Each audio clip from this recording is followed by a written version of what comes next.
1971 میں ایک American year lines کے جہاز کو ٹیک آف کیے ابھی چند منٹ ہی گزرے تھے کہ سب سے پیچھے والی سیٹ پہ بیٹھے ایک پیسنجر نے ایئر ہوسٹس کو اپنے پاس بلایا اور ہنستے ہوئے ایک چٹھی اس کو تھما دی۔ اس چٹھی میں صرف چند الفاظ لکھے تھے جس نے پورے امریکہ میں ہلچل مچا کے رکھ دی۔ وہ پیسنجر کون تھا اور ایف بی آئی آج تک اس کو زندہ یا مردہ کیوں نہیں ڈھونڈ پائی؟ ڈھونڈنا تو دور کی بات، امریکہ کی سب سے پاورفل انٹیلیجنس ایجنسی پچھلے 50 سالوں سے اس پیسنجر کی ذرہ برابر بھی انفارمیشن نہیں نکال پائی۔ اردو انفو کی ویڈیو میں ایک بار پھر سے خوش آمدید۔ نئے آنے والے لوگوں سے گزارش ہے کہ چینل کو سبسکرائب کر کے بیل آئیکن کو دبا دیں۔ ناظرین، اس دلچسپ واقعے کی شروعات 24 نومبر 1971 کو پورٹلینڈ ایئرپورٹ سے ہوئی تھی۔ ایک شخص جو بظاہر بزنس مین دکھتا تھا، اس نے پورٹلینڈ سے سیاٹل کا ٹکٹ بک کروایا اور سیدھا جہاز کی طرف بڑھنے لگا۔ تب امریکہ میں ڈومیسٹک فلائٹ پر کسی قسم کی سختی نہیں ہوا کرتی تھی، اور نہ ہی پیسنجر کا سامان چیک کیا جاتا تھا اور نہ ہی ان کی آئیڈینٹی ویریفیکیشن کی جاتی تھی۔ یہ north west orient airlines کا جہاز بوئنگ 727 تھا، جس کو صرف 45 منٹوں میں پورٹلینڈ سے سیاٹل تک پہنچنا تھا۔ سن گلاسز لگائے ایک بریف کیس کے ساتھ ڈین کوپر نامی یہ پیسنجر اس جہاز میں سوار ہوا اور اپنی پسند کی سیٹ پر جا کر بیٹھ گیا، جو جہاز کی سب سے آخری سیٹ تھی۔ اس نے اپنے لیے ایک ڈرنک آرڈر کی اور ساتھ ہی سگریٹ بھی جلا لی۔ یہاں تک سب نارمل چل رہا تھا، کیونکہ فلائٹ میں اسموکنگ کرنا بھی 70s میں الاؤڈ تھا۔ ٹھیک 2:58 پر فلائٹ ٹیک آف ہو گئی۔ ٹیک آف ہوتے ہی ڈین کوپر پیچھے مڑا اور پاس بیٹھی ایئر ہوسٹس کو ہنستے ہوئے ایک انویلپ تھما دیا۔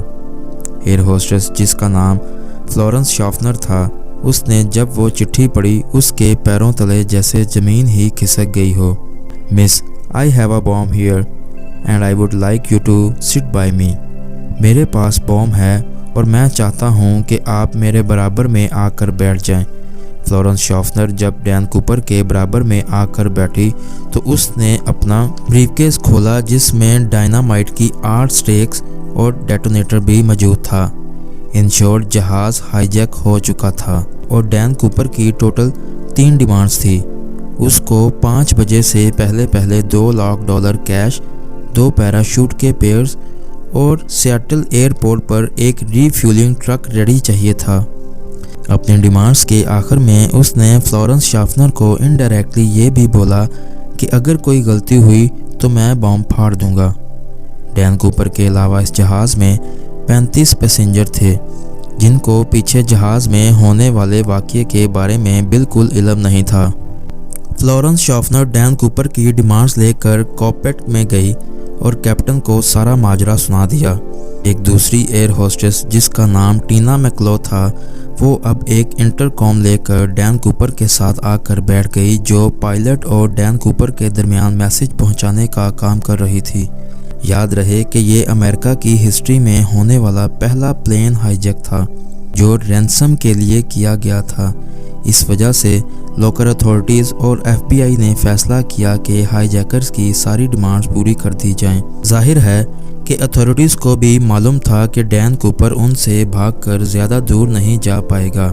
فلائٹ، جس کو صرف 45 منٹوں میں ہی سیاٹل میں لینڈ کرنا تھا، وہ اب 1.5 گھنٹے سے ایئرپورٹ کے گرد گردش کرتی رہی، اور بقایا 35 پیسنجر جو اس سارے واقعے سے بالکل باخبر تھے، ان کو بتایا گیا کہ ٹیکنیکل ڈیفیکلٹیز کی وجہ سے پلین کی لینڈنگ میں دشواری ہو رہی ہے۔ اس دوران سیاٹل نیشنل بینک سے $20 کے 10,000 نوٹ اکٹھے کیے گئے، جس کے سیریل نمبر نوٹ کر لیے گئے تھے۔ ایک قریبی اسکائی ڈائیونگ کلب سے 2 پیراشوٹ کی جوڑیاں بھی ارینج کی گئی۔ 5:45 پہ جہاز کو لینڈ کرایا گیا اور وعدے کے مطابق ڈین کوپر کو پیسوں سے بھرا ایک بیگ اور 2 پیراشوٹ کے پیئرز فراہم کیے گئے۔ ساتھ ہی ساتھ جہاز کو ری فیول بھی کر دیا گیا۔ اپنی مانگیں پوری کروانے کے بعد ڈین کوپر نے 35 پیسنجر اور 2 فلائٹ کرو کو جہاز سے اترنے کی پرمیشن دے دی، جبکہ پائلٹ اور 2 فلائٹ کرو کو جہاز میں رہنے کا ہی کہا۔ اس وقت رات ہو چکی تھی اور جہاز ایک بار پھر سے ٹیک آف کر گیا۔